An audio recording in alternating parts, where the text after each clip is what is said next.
Good evening, ladies and gentlemen. Welcome to the Assembly meeting of Brixton Parish Council. Just to remind everyone, the meeting is being recorded, and should there be an emergency, fire access, back door there. Okay, items on the agenda. Do we have any apologies? Apologies from Councillor Jackie Bird and Councillor Sandra Moxon, who are both away at the moment. Okay, do we accept those apologies? Everybody accept those? Yeah? Yes. Item 3, declarations of interest. Does anybody have any declaration of interest on the agenda items? No? No. Just those. Item 4 is to agree the minutes of the previous meeting. There is one error in as much that Bob was missed off the... Yeah, it's my fault, Chair. I'll take that one. So I'll insert that in the minutes to be signed afterwards. Yeah, okay. Apart from that, is everyone happy with them? Mm-hmm. Yeah? Yes. Do I have a proposal? Answer, thank you. Second. Thank you, James. All those in favour of accepting the minutes?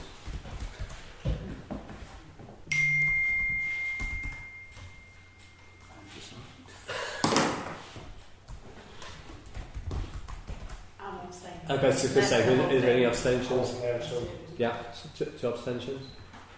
Yeah.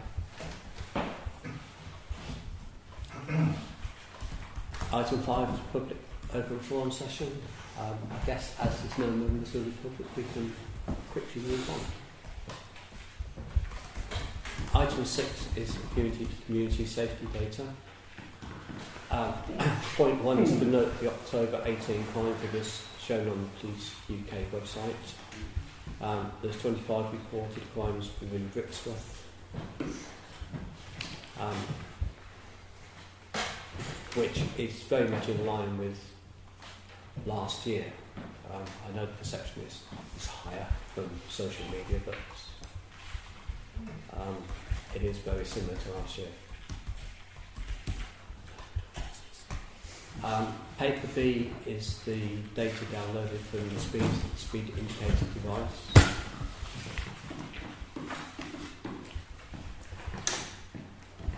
The data in percentage terms is very similar to the last report, insofar as there's less than 50% of the drivers are complying with the speed limit. And I have shared the last lot of data with the Safer Roads team at the police, in case they want to put other measures in to try and improve those figures. Do you know a time these people are driving at 50 and 55? What I mean, what was we got one at 75 as well. Oh, I know. But you know that, isn't it? But I mean, are these late at night? Are they? Presumably they are. I think we can get that data. We can get that data. Okay. I just might help us target a little bit better. Yeah. Police support. So do you want us to do this I data and the time? Yeah, I think that'd be useful. To pull both lots for future reports? Yeah. I think the first report I did, I had the by time, and then we asked it for by numbers. Yeah, Jackie asked. Jack asked for by numbers, so we change over the numbers. Yeah. But I can do both, and they give you a good idea. But you're right, a lot of them are 1, 2 o'clock, 3 o'clock in the morning. Yeah, absolutely. Yeah. It was a different way around last month as well, wasn't it? It was, yeah. Sorry, so Yeah, it was inbound last month, and that was yeah. So yeah. although the data's similar, Different direction. quite the Yeah. same thing. Yeah. Yeah.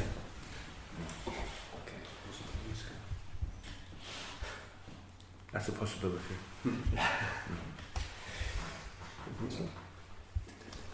And then item 3 is to discuss the current levels of crime in Brixworth and consider possible community action. This follows on from the public session last time. Peter has spoken to the police, and we have arranged a meeting are we okay for that date to come through, 22nd? It's okay from a parish council point of view. It's a clear. It's a Tuesday night, so Yeah. that's the best night for us. So we've arranged for Peter, Alan and myself to meet representatives from the police to discuss sort of ways or perception, because the figures that are sent out this afternoon show that crime is very similar overall levels to last year. Although obviously the perception of social media is it's a lot worse. Yeah. I was a bit concerned with the reports on social media, not sure we believe them, but our vigilante groups being separate. And some obviously things were said in jest, but there seems to be several people with good intentions, I hasten to add, who are setting up groups walking around the village. Now, to me that is commendable if it stops there, but it's not giving the right way of going about it. I'm wondering whether, in the meantime, before you have your meeting, we could do two measures, or one measure certainly from the parish council, and one we could perhaps consider as well. The first is perhaps through our newsletter, might be an item for the media committee, to publicise a neighbourhood alert. The neighbourhood alert, some of us are probably members of that already, but I see some blank faces as well, obviously, it's perhaps not known. Police in the Daventry area will feed in to a central database, and all the people on neighbourhood alert will be, depending on what area you're in, you'll be targeted with messages to do with your area, almost in real time.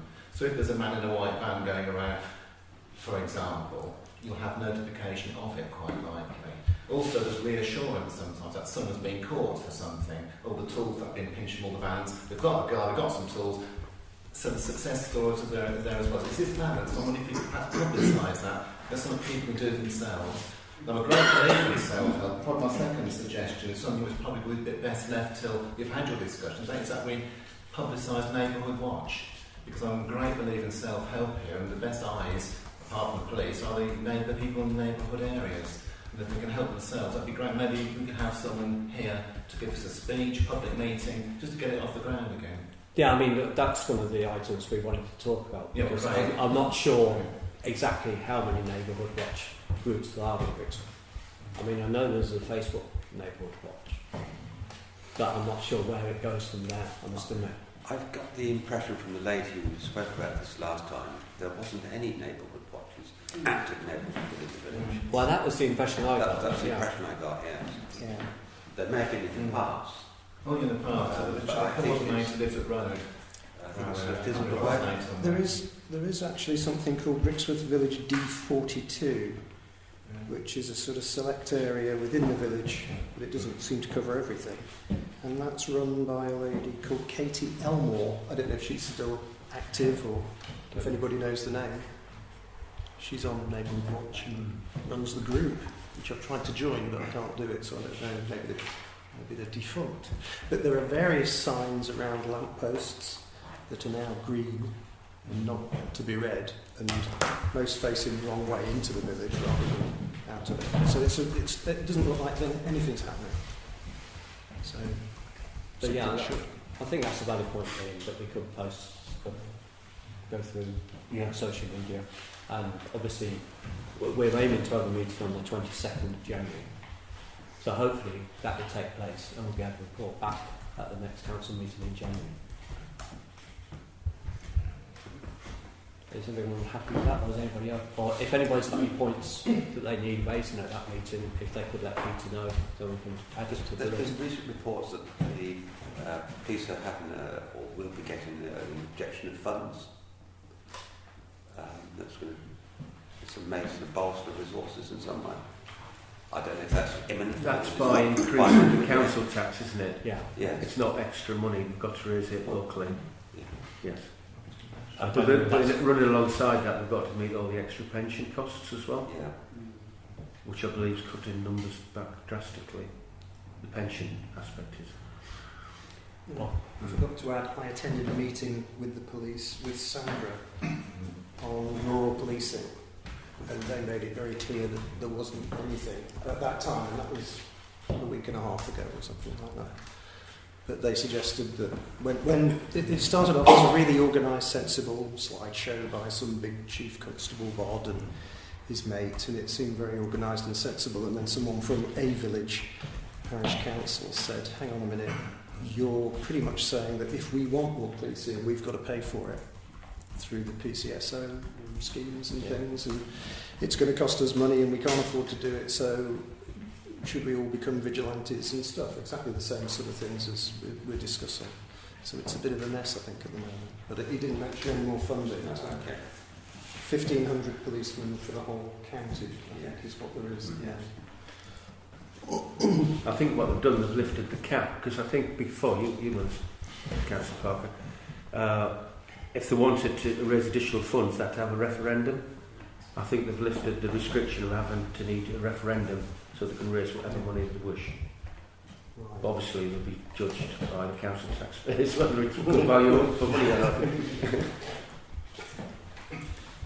One point that was mentioned in the public forum last year was last month was the smart water, and that's something that the police aren't that keen to take forward from comments. They've tried that in the past and it's not been a big success, because it's all right people having kits, but if they don't use it, then it's completely a waste of time.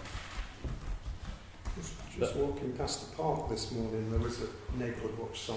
I think there's about 3 that I've seen so far in the village. A neighbourhood watch sign and a smart water used in this area sign. Yeah. So I think the problem is that it's a bit disjointed and disorganised, and I think I agree with Ian that it would be good for us to be seen to be leading some kind of Be plan. proactive. Yeah, Yeah. absolutely. Well, as you're on the media committee. Yes.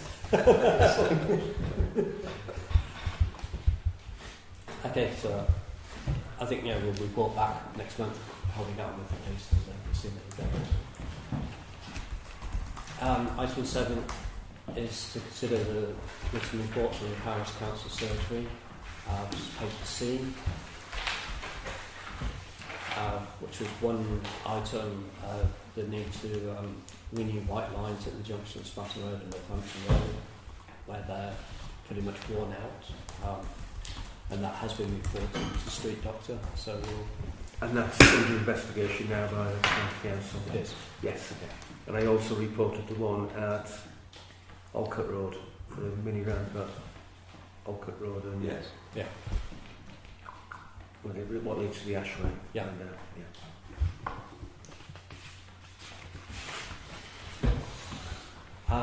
Point 2 of that one is to agree parish councillors to attend the surgery on Saturday the 5th of January. Do we have any volunteers? I'll put my name up there. So that's Stuart and Kevin. Thank you, both of you. Just confirm. It's done now. I've done it for a while. You see. Give it by yourself. When are you doing yourself? Fine with that. Okay, item 8, Planning Committee to receive the list of planning decisions for November 2018, which is paper D.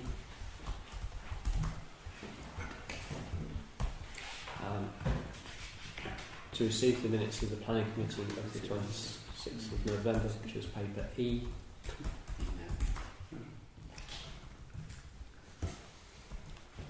And paper F is to note the response to part 2 of the Daventry VC local plan have been published.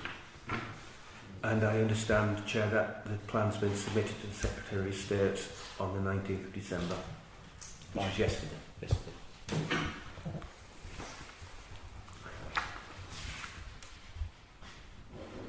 And we await their outcome. Yes, but Daventry continuing with the removal of the SLA. Yeah.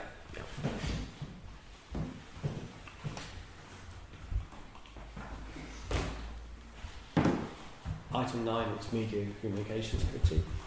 Part 1 is to receive the minutes of the Media and Communications Committee of 21st of November, which is paper G.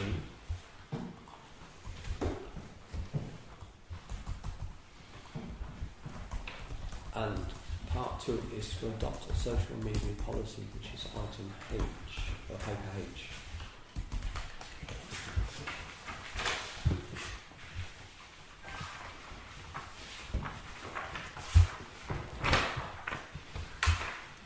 This has been considered twice now by the Media and Communications Committee, and we obviously recommend to the council it's approved. But following last night's meeting, I'd just like to insert one line within the document to say that all official statements can only be processed by using the Brixworth Parish Council Media and Communication Approval process, which is the set process for having 3 yeses, and then released via the clerk. So in other words, if we are saying things on social media, automatically that means we're not sharing the views of the parish council. That's correct, and that was the idea, was to make it clear what is the parish council's view and what is the individual's view. And that should be made clear in the post. Well, sorry, we said, I went on a great length about this last night, so I probably do need to shut up a bit, but it was in our code of practice that we should make it clear in their text when their comments are from a personal point of view, is one of the lines in the document, and we felt that on most occasions in social media that is perfectly well demonstrated by the fact that you are commenting under your own name, and it can be assumed that all of those views are your own, and to make that clear, we have added that line to say that the only way you're going to get something that is the parish review of the parish council is something that is issued via the parish council website or whatever, and has gone through the process. So that was to reassure people, and if you have any comments, to refer them to this policy and say, well, whatever we read there, it hasn't complied with this, so it is not a view from the parish council. Did I just say that in a sentence? Yes. It was I wasn't contradicting, I was saying that the assumption is that it's your view. And I think I don't want the onus to have to be on parish councillors to every time they say something to say, this is my own view. That should be taken as read because it's not from the parish council. Okay. Does anybody else have any questions on?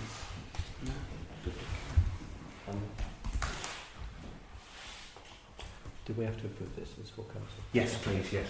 Yeah. Can I therefore have a proposal that we, as Brixworth Parish Council, adopt this social media policy? Proposal? Yes. Thank you. Second, thank you, Bob. All those in favour? Anyone? Thank you. I don't think it was, Chair. It wasn't unanimous. Was it? Did you against it? Yeah. You put that? Or you abstained? Okay. Well, I thought it went like that. I was about to ready abstaining, so I was all for it tonight, I want an early finish.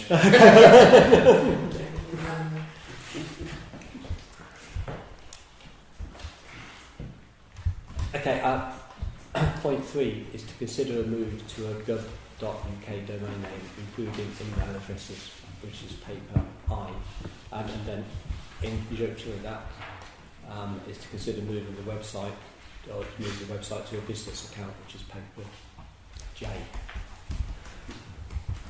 This really follows on from the Data Protection Act and will all give us a greater degree of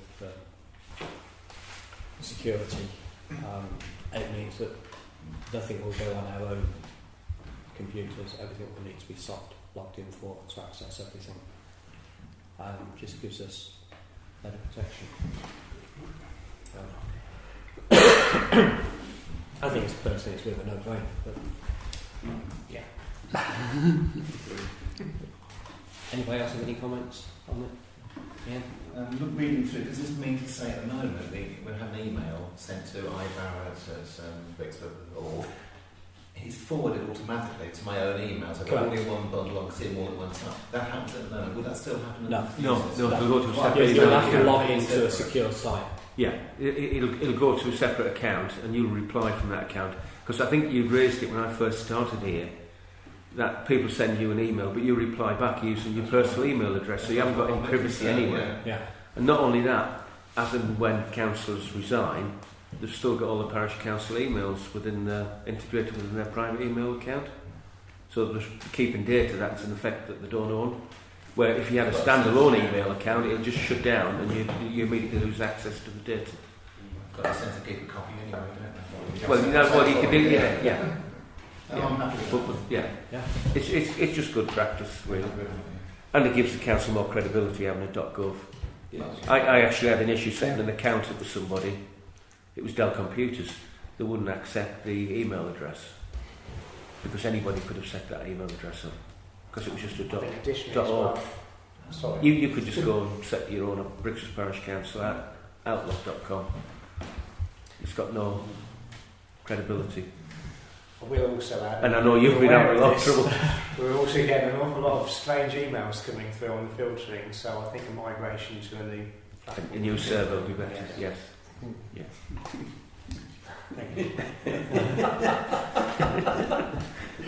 Don't pay.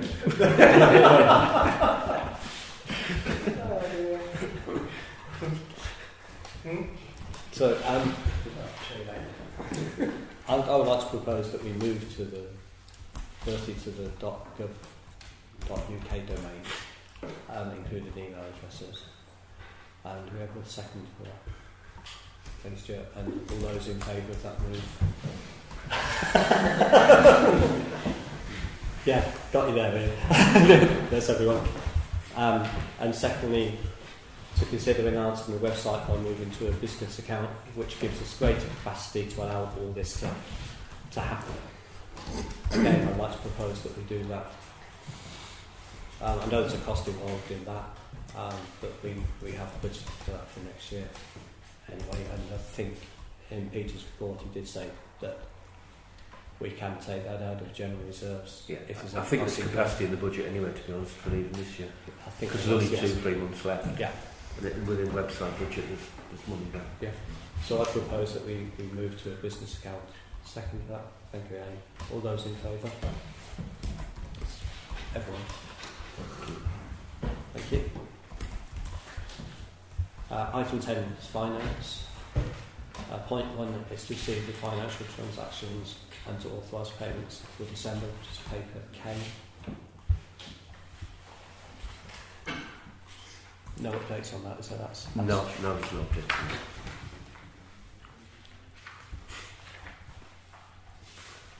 Have a proposal that we pay our bills. Thank you very much. Second. Thank you, Ian. All those in favour that we pay our bills? Thank you very much. Everyone. Paper L is the rolling budget. There has been another one issued to me this afternoon, which basically tidied up some of the columns. There were some totals missing in December in the various sections, which threw the totals out. All the figures everywhere else are correct, it was just that the totals were missing. So Peter has updated that. I think everybody's understanding. I literally only did it at around about 5 o'clock March. It's just the subtotals. All the individual invoices are contained in that. It's just the subtotals. And then the other one that we're going to do in the next month or so is to move some income from section 106 into income to pay for the Ashway maintenance. So that will be adjusted possibly next month. Yeah. Does anybody have any questions on the rolling budget? Could we just have at the updated rolling budget centres with the totals on them? Yeah. No, Yes, Yeah. I've Sorry, said that, yeah, probably said that.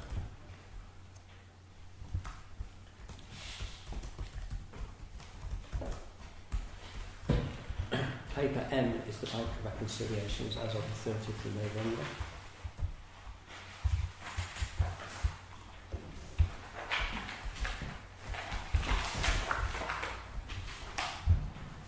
Everyone okay with that?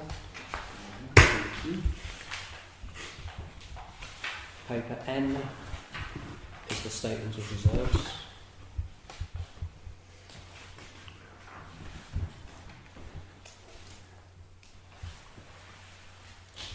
Same sort of the restricted fund, the Ashway public open space, Ashbury Riding's public open spaces, that'll be the one that we'll be taking money out of to go into the income to pay for some of that.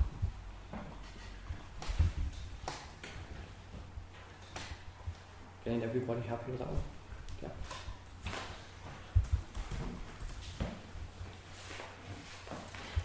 And paper O, there's a note on the finance working group meeting that was held on 10th of December.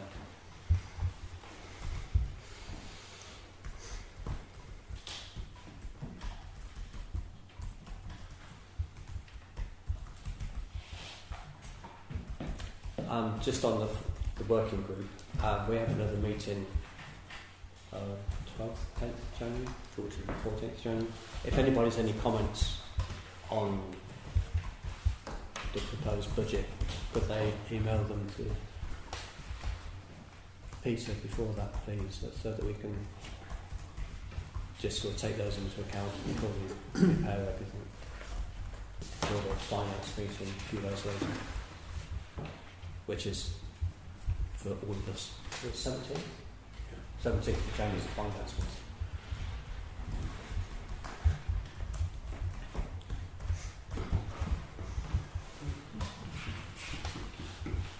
Item 11 is highways and footpaths.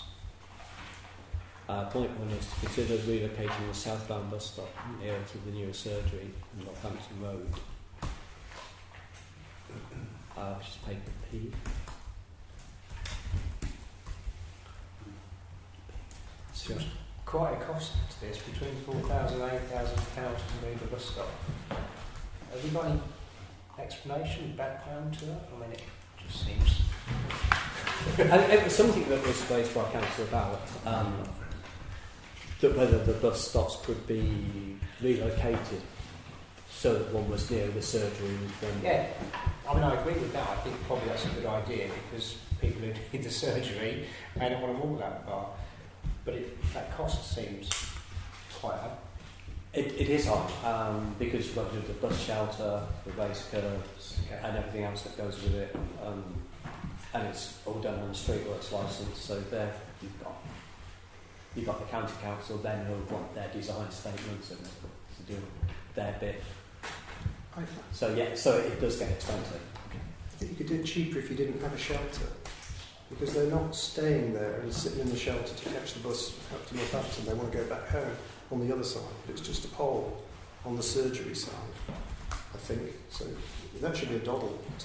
Well, should be cheap. I think we want to take that one back.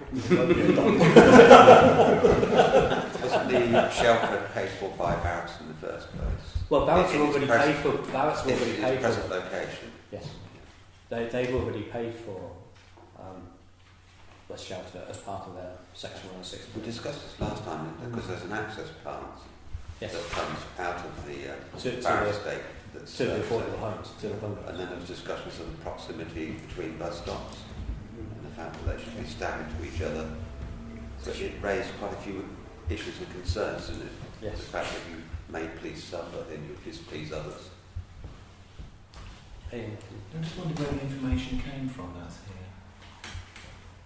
If you can tell us. From it's the county highways, the bus and rail development officer who works for the county council. That's interesting, because I'd like us to, if I could, have just a couple of moments just to shoot down some of the objections here.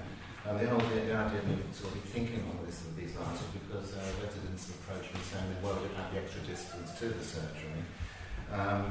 If we want to never bus stop there, and certainly potentially cut car journeys. Elderly people could use the bus pass at no cost to get there and back. People with buggies and toddlers who can't walk long distances, they would be advantaged as well by this. And also bear in mind the road isn't going to be salted on a precautionary basis anymore, so there won't be that splash of salt onto the path when it's icy. It's going to be an ice sheet until, if and when the salt ever gets around there. Number one, they say bus stops are placed 400 metres apart, well they're not. Because the present one, from what was the Dave Wilson estate to the new estate bus stop, is about 200 metres. So they've broken that policy straight away, and that's already sitting there in existence. So the policy obviously is a flexible policy, shall I say, rather than one that's casting stone. Bus stop considered a planning stage. Yes, it was done with phase 1, I think as Peter said, but when phase 1 bus stop came out, we didn't know where phase 2 was going to be. We didn't know there was going to be a surgery. So when phase 1 came out and that bus stop that's there at the moment was placed there, we had no idea if anything else was going to be in the offing. So it's hardly anyone's fault that it wasn't put in a different position. Express buses are reluctant to stop more often as regarded as necessary. And I've been in contact with a bus and road development officer at Stagecoach a while ago about the bus stops we've got. And I'm particularly interested about a bus stop near the cricket ground. Because my understanding, that is not an official bus stop anymore. According to Stagecoach, I've got that in writing. It was for the bus route number 6, but not for the X7. The X7s do stop there, but that's for reasons of, well, it's a commercial confidentiality comes into that, but there is a reason why they do sometimes still stop, but they don't regard it as a bus stop. They were installed as part of the 278, that's correct, which doesn't mean to say they've got to be there forever. And both southbound stops are about 250 metres off the axis for the one near Blackthorn Crescent. But that means if someone in those groups, vulnerable groups I mentioned, they've got an extra 500 metres to walk. Now, it doesn't sound much for me or you, but for someone who's got a toddler who can't walk very well, or an older person, or someone who isn't using a bus at the moment, that's a heck of a way on top of the journey from their house to the bus stop they're measuring the distance from. So I think I would certainly want us to try and carry this further, and to see, the one thing that hasn't been addressed here is highways. I know I came in a bit late the last meeting. I know someone was mentioning the fact that if there was a proposed bus stop, it would be near a pedestrian refuge. Would that be possible? Well, we don't know. So I think really, before I could go any further to recommend anything, I'd need to know, would highways approve anyway? Because they wouldn't to dead duck. Yeah. Sadly. If they would approve it, then maybe it's done. It's a traffic impact study, wouldn't it? If it did clash with the central rescue, they'd have to do a safety assessment. Yeah. I mean, yeah, obviously Peter's finished up by saying it's recommended that the Parish Council considers the suggestion to move or relocate. Maybe it's something we need to have in meeting with highways. Yeah, I think that's a logical spot, because I wouldn't want to try and make a decision now that could cost us an unknown amount of money. However strong the benefits, they are strong benefits, but if we don't know the full facts, I think that's one little fact, isn't it? If highways will say yes, it's a runner, we can do it, then we can consider it in the full light of that. Quite right. If they say no, it's dead in the water day once. Yeah, that's it, isn't it? So, that would be a turn, but that's not been addressed by the people here, I think. So that would be something I'd like to see us do, if we could, please. I think we'll see if we can arrange a meeting. With this, the gentleman who's the Bus and Rail Development Officer, or with highways? No, he deals with policy, doesn't he? He'll deal distance apart, and he'll be worried about the X7 being held up like they were last time. I mean, last time they tried to knock the bottom bus stop out because of the X7 being slowed up, but it didn't happen. Well, sort of.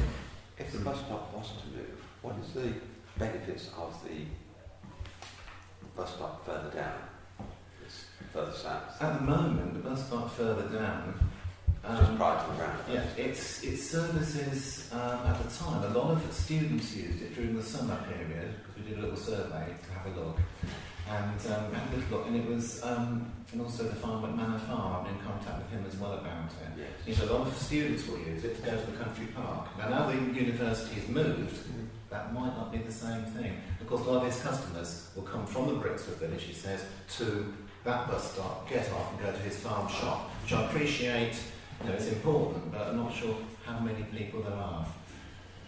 But apart from that, you're absolutely right. It doesn't seem to serve a big community at all. It's quite away from the furthest house of that second development, isn't it? It's there because it's there almost, isn't it?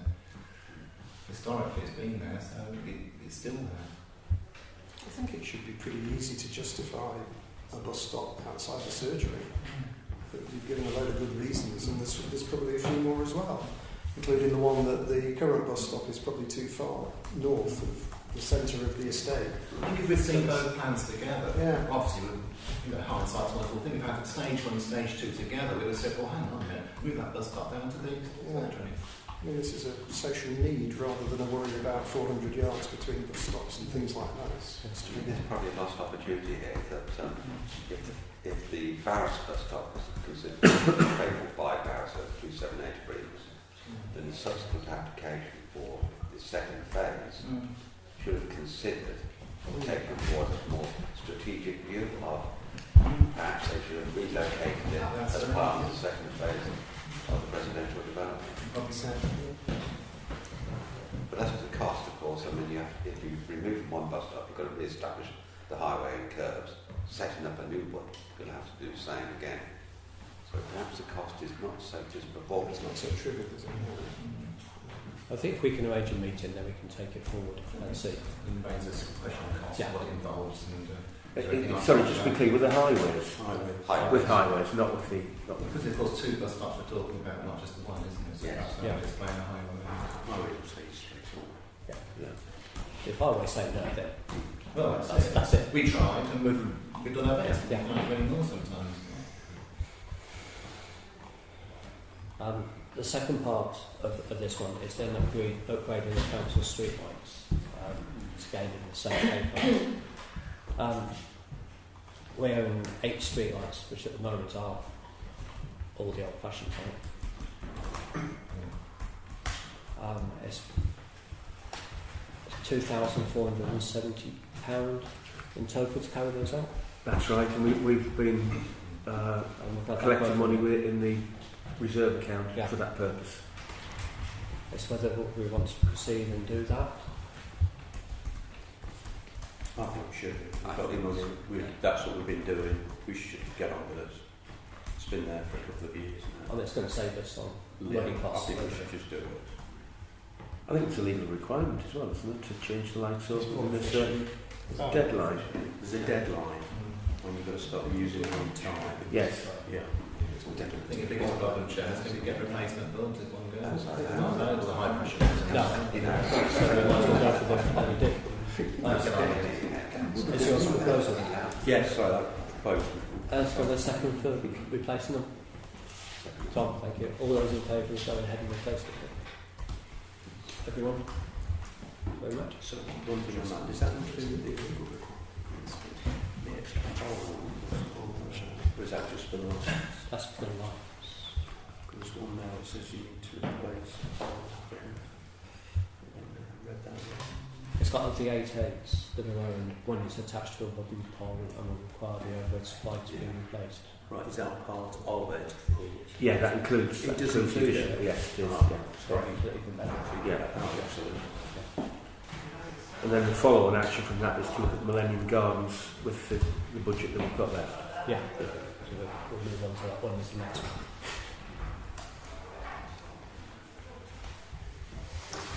Consultations, item 12. Northamptonshire County, 3 items. Northamptonshire County Council's budget, which closes 23rd of January. Consultation on libraries, which closes the 8th of February. And the consultation on local government reorganisation for Northamptonshire, which closes 25th of January. Normally we do these as individuals and not as a corporate body. The library one, Brixworth Library stays, so that's good news for Brixworth. I'm not sure what we can say about the County Council's 1920 budget. Well, that could be repeated while it's being recorded. And obviously the local government reorganisation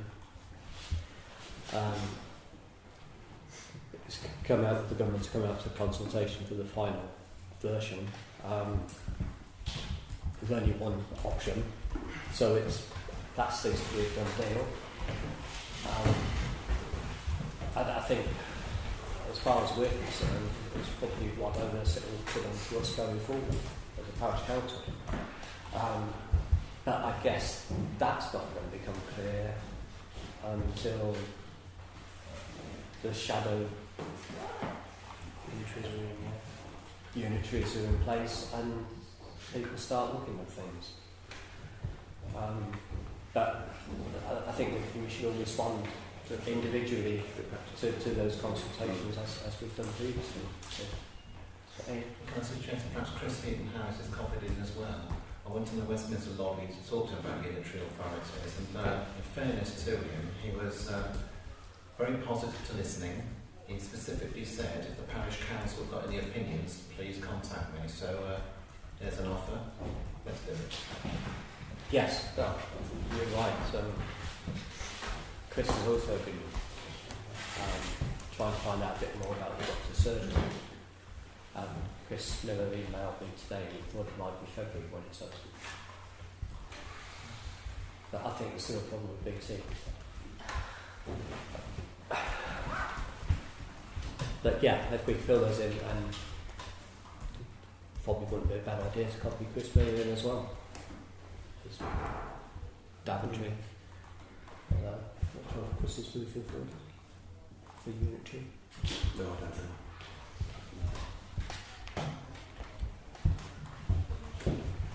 Item 13 is sports and recreation, which is to recognise the letter donations for Sands FC to use St David's Recreation Ground, which is paper R. As you all know, Sands FC are receiving national press almost week by week. We've just won an award, a national award. So again, there's been more coverage. The junior football club have also emailed us saying that they're not happy with somebody else using the ground, but it's not their ground, so that's pretty much irrelevant. But they also sent the email after we'd had that torrential rain on Saturday and said the pitches were waterlogged. Well, that seems to be a bit of a no-brainer that they would be waterlogged. My thoughts are that we should get Sands to actually deal with us, and that we as a council should offer it at no cost to them. But at least then we would have a proper agreement in place. We're not sure what the agreement is at the moment. We believe it's subletting from Brixton Football Club, but we can't establish that. Peter has emailed Sands but has yet to receive a reply. I think that's correct. That's correct, yes, yeah. So we're at the moment we're trying always, but we're actually getting nowhere fast. And it's something we do want to put on some sort of legal footing for their benefit and our own. Anybody have any comments? Yeah. If we want to recognise it, presumably we tell them which pitch we wanted them to play on. If the anxiety is in St David's, the pitch is getting worn badly, which it may well be, I mean, would the Ashway be an alternative to offer them? Well, at the moment they are playing at St David's. So, that's right. as far as I understand it, the Ashway is used both Saturdays and Sundays by the juniors. They're using St David's main pitch as well. From the email that they sent.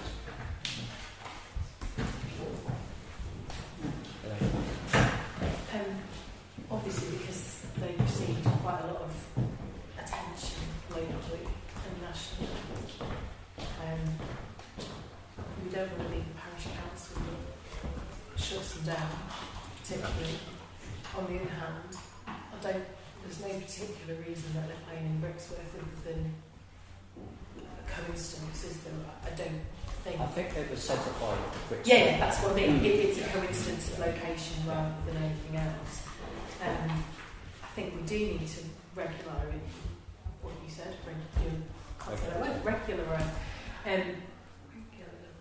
But we also need but we also need to invite them to be a part of the sports council, and if we don't get them dealing directly with us and find out who that is, then obviously there's potential for conflict in the future with Brixton juniors who have dominated and expected to dominate most of the pitches, which again is fair enough if there's no other playing going on there, but as soon as you've got that clash, there needs to be an arbiter if there's going to be something there's going to be a crisis, which isn't necessarily our job, that's the job of the Sports Council, but in the interim, yes, we have to pick up on it. Why are you suggesting it at no charge? Because it's a charitable organisation. Because it's a charitable organisation. How, where does that, I mean the kids don't pay an amount to play to Brixton Juniors either.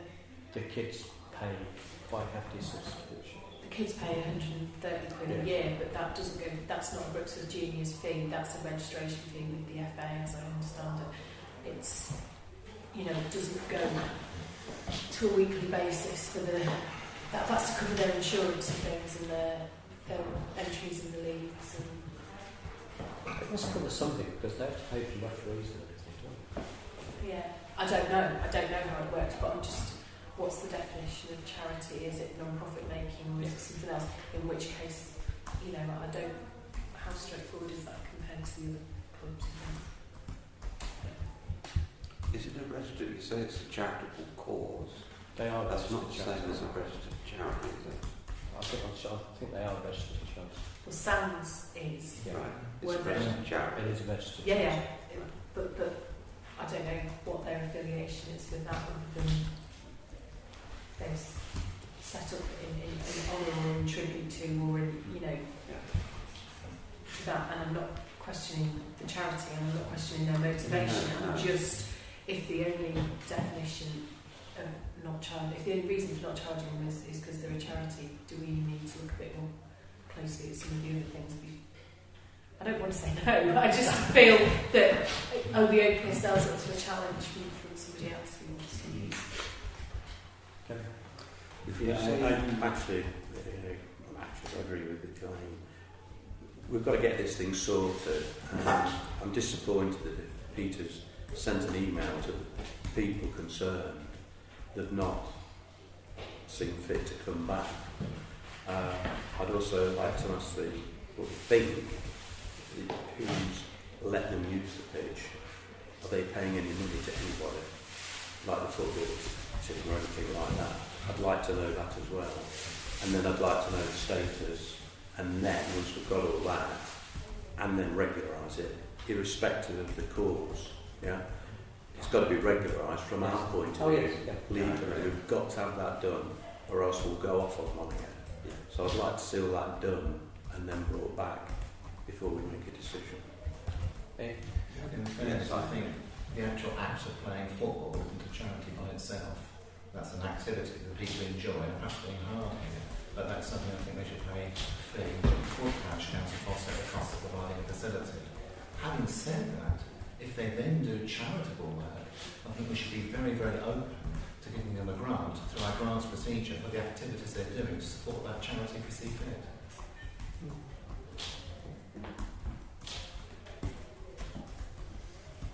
So, in summary, we need to chase them up.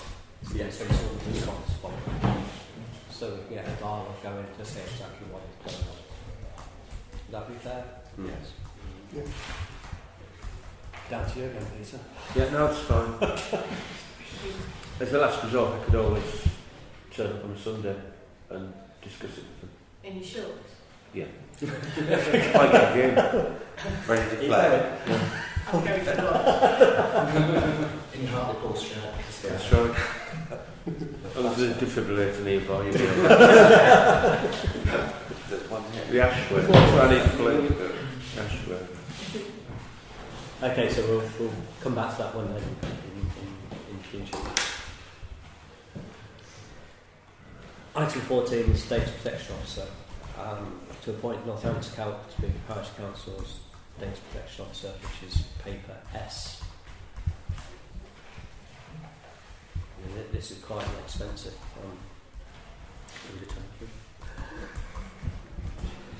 Offer that Cal provided £10 for this service.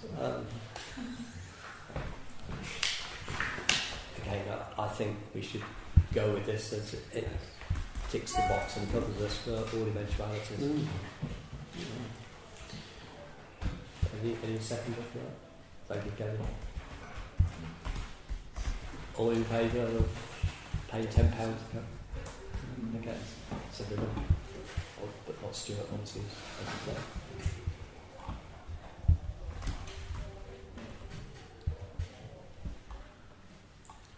Item 15 is the parish clerk's report, which is paper T.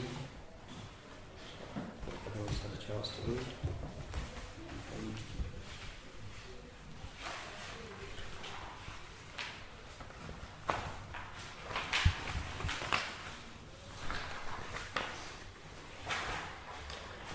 Any comments or any questions, Peter? Everyone happy with this report? Okay, excellent.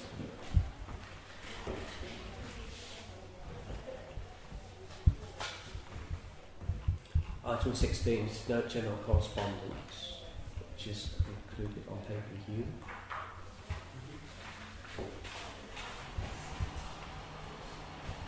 There's 5 items there. Local government reorganisation, pension briefing, parish borough pensions and line training, and newsletter.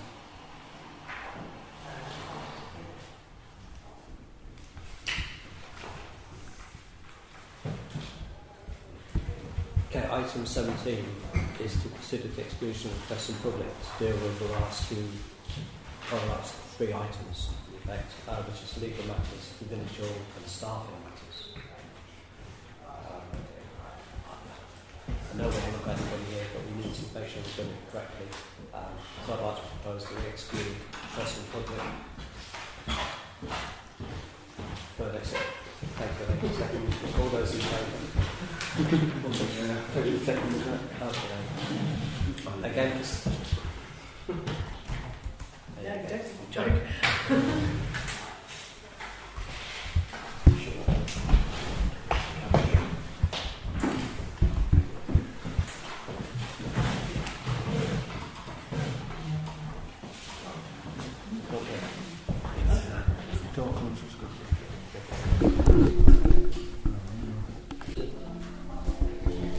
Record our votes on it, we do, don't we? The recording's back on now, Chair, so if you want to go through the items. Okay, in relation to a proposed memorandum of agreement between Brixworth Parish Council and Brixworth Village Hall.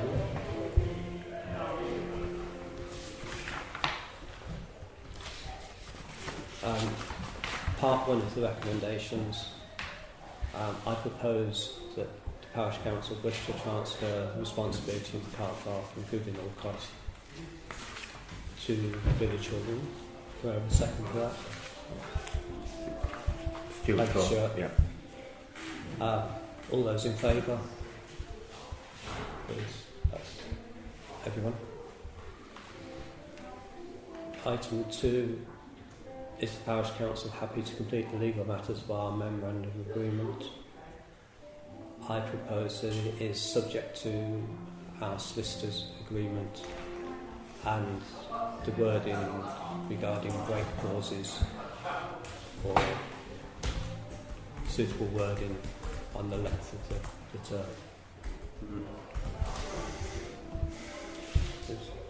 Who's seconded that? That's proposed by Councillor James and seconded. Is that all those in favour? Everyone? Third point, does the Council have a view on the requested annual financial contributions to the Village Hall? I propose that the Council offer no financial contributions to the Village Hall, bearing in mind that we're looking for them to take responsibility for car park, including all costs. Second. Stuart, second. All those in favour? Yes. Everyone? Item 4. Does the Parish Council have any initial comments, thoughts on the draft document? We would refer them to point 2 regarding the legal matters. I think everyone Everyone's in favour of that. And the last point, would the Parish Council like to appoint representatives, Councillor Stuart Coe and Councillor Sandra Moxon, to negotiate the detail of presenting the further report to Council? Was proposed by myself. And seconded by Tom. All those in favour of that? Against? Abstentions? Just one abstention. Thank you.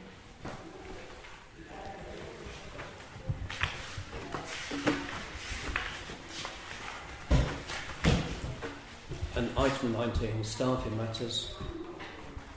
To consider temporary support from the parish clerk. I propose that we appoint temporary support for a parish clerk for a fixed term basis of 3 months. Then further reviews to take place and advertised in accordance with current regulations. Yeah, that's seconded by Stuart. All those in favour? Everyone.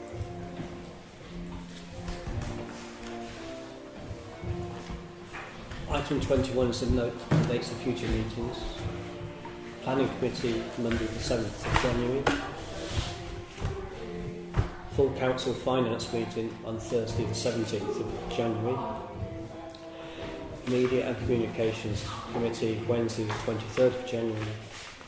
Planning Committee, Monday the 28th of January. And Full Council on Thursday, 31st of January. And that will be where the precept will be agreed at that meeting as well.